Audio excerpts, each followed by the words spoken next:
Hello, Riverside Drive.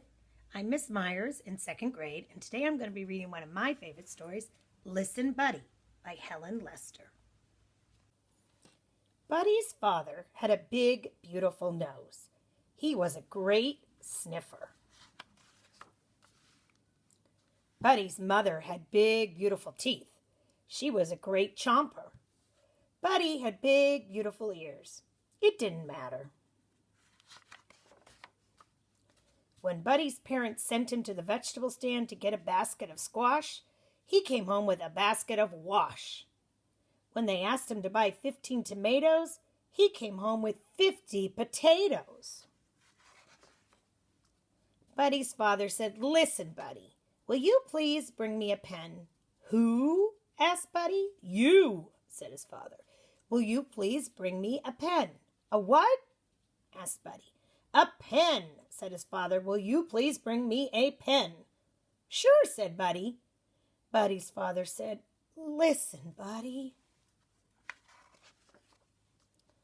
Buddy's mother said, "Listen, Buddy, will you please get me a slice of bread?"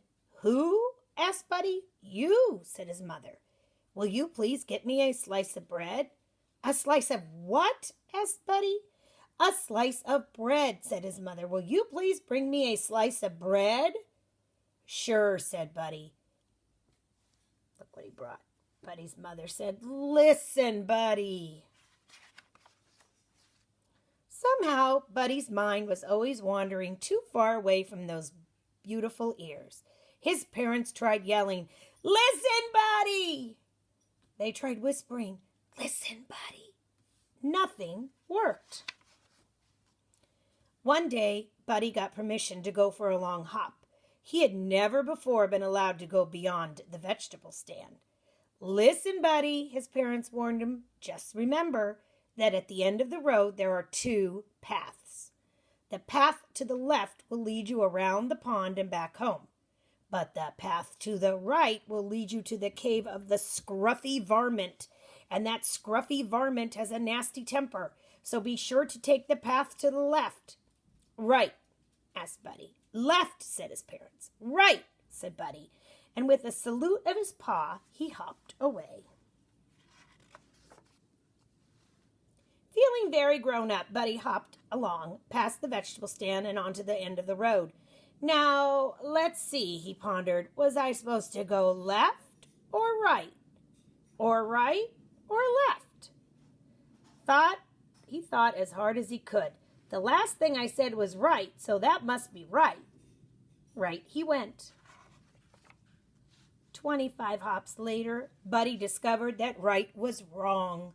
There, in front of his cave, was the scruffy varmint, doing scruffy things that varmints do, like snarling, mussing his hair, rubbing dirt on his knees, and scratching a whole lot of itches.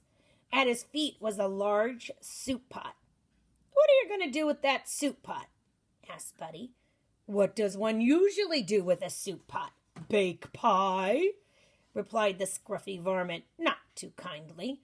"I'm going to make some soup." "Some what?" asked Buddy. "Soup," snarled the scruffy varmint.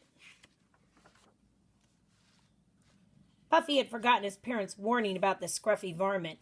He asked eagerly, "May I help?" The scruffy varmint was not too fond of having company, but with help he'd have his soup sooner. So he said, "All right, Bunny Rabbit, come help me gather firewood." "Who? What?" asked Buddy. "You, firewood." Buddy eagerly hopped ahead of the scruffy varmint. Very gently, he gathered a large prickly bundle, which he held out proudly. Roughly, the varmint grabbed the bundle.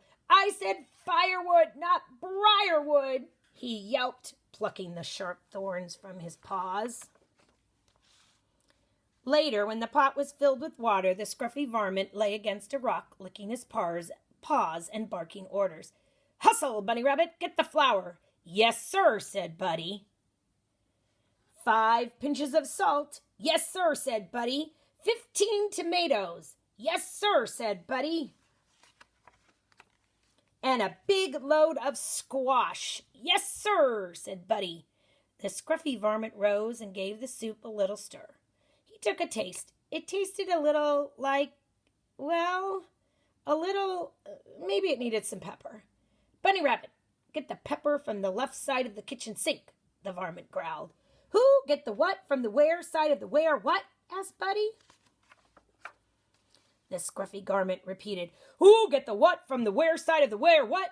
Never mind. He stalked into the kitchen and got the pepper himself and sprinkled it into the soup. There, he snarled. Now, Bunny Rabbit, put the soup on the fire. Buddy put the soup in the fire. The fire went hiss, and so did the scruffy varmint. I'll teach you, he howled. I will have soup. Bunny Rabbit soup. And I know just the bunny to use. The bunny rabbit who never listens. Buddy listened. He also hopped very, very, very fast. Faster than he had ever hopped in his life. He whizzed up the road, past the vegetable stand, and into the safety of his house. And a little later, when Buddy's parents asked him to bring a pen and a slice of bread, Buddy listened. I hope you enjoyed that story.